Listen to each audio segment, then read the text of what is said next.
सिद्धि की शादी के बाद वो ससुराल चली जाती है। पीछे रह जाती है भाभी रानी। सिद्धि के ससुराल जाते ही भाभी कहती है, अरे वाह जी वाह, सारे कपड़े मेरे। हाय रे पैंट, अरे वाह वाह, मजा आ जाएगा।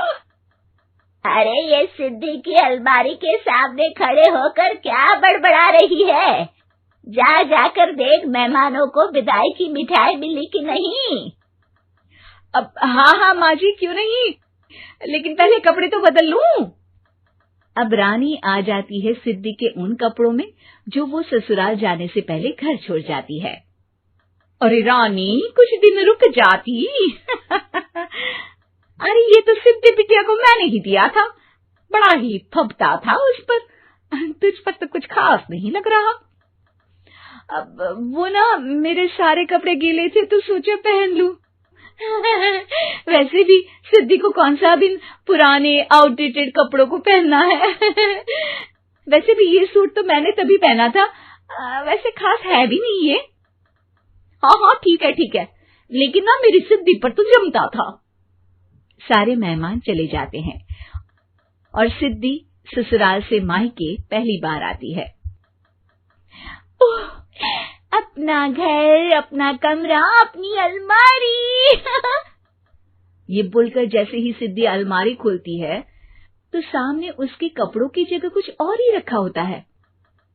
माँ, ओ माँ, जरा कमरे में तो आना। सास और रानी वहां पहुंच जाते हैं। रानी ने पहनी होती है सिद्धि की जींस और टी शर्ट। अरे भाभी, ये क्या? ये तो मेरी बड़ी ही महंगी टी शर्ट है, इसे आपने घर में क्यों पहनी है?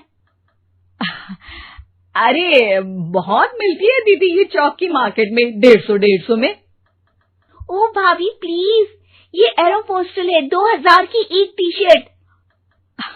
ओहो, 2000 में तो दीदी 4 साड़ी आ जाए। अब क्या बोलूं? भाभी, ये मेरी अलमारी में छोटू के कपड़े, तो मेरे कपड़े कहाँ हैं? मेरी अलमारी में? अब दीदी आपको कौन से पुराने कपड़े पहनने थे? माना भाभी, लेकिन मैं जब घर आती तो यही सब पहनती ना।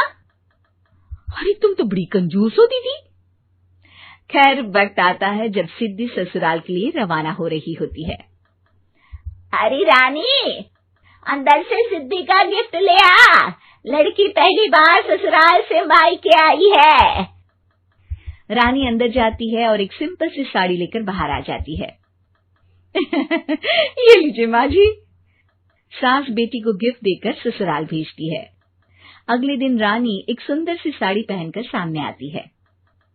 अरे रानी, ये तो वो साड़ी है जो मैंने सिद्धि को देने के लिए दी थी जब वो ससुराल ले जाती, लेकिन ये तूने कैसे पहन ली? अरे माँ जी, ये साड़ी तो मुझे बहुत पहले से ही पसंद थी, लेकिन चिंता ना करिए, मैंने सिद्धि के लिए भी अच्छी सी साड़ी दी है। हाँ। तभी सिद्धि का फोन आता है। क्या माँ, कुछ अच्छा तो दिया होता ससुराल ले जाने के लिए। अरे पहले दिखा दिया होता। ये चमकते हुए पैकेट में नौकरानी वाली साड़ी मत दिया करो माँ। अरे बेटे, वो तेरी भाभी ने ना गलती से उससे पैकेट बदल गया। हाँ, मैं कल ही तेरे भाई के हाथ से तेरा वाला पैकेट भेज दूंगी। अरे रहने दो माँ, आई एम श्योर भाभी ने अभी वही साड़ी पहनी होगी जो तुमने मेरे लिए रखी थी। तुम तो समझ नहीं पाई उनको। खैर छोड़ो, मैं ज्यादा बोलती अच्छी नहीं लगती, रहने दो, आपको उन्हीं के साथ रहना है, फिर बात करेंगे। सास को रानी पर गुस्सा आ जाता है। वो उसके कमरे में जाती है जहाँ वो शादी का एल्बम देख रही होती है। रानी, मार्केट जाकर एक ऐसी ही साड़ी लेकर आ, कल प्रतीक जाकर सिद्धि के घर दे आएगा।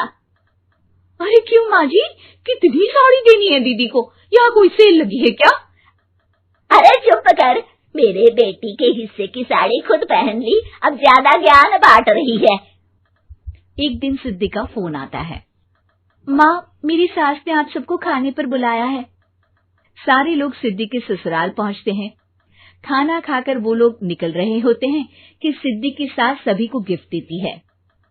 अरे बहन जी, बेटी के घर का खाना खा लिया, यही बहुत है जो आप ऊपर से गिफ्ट भी दे रही है।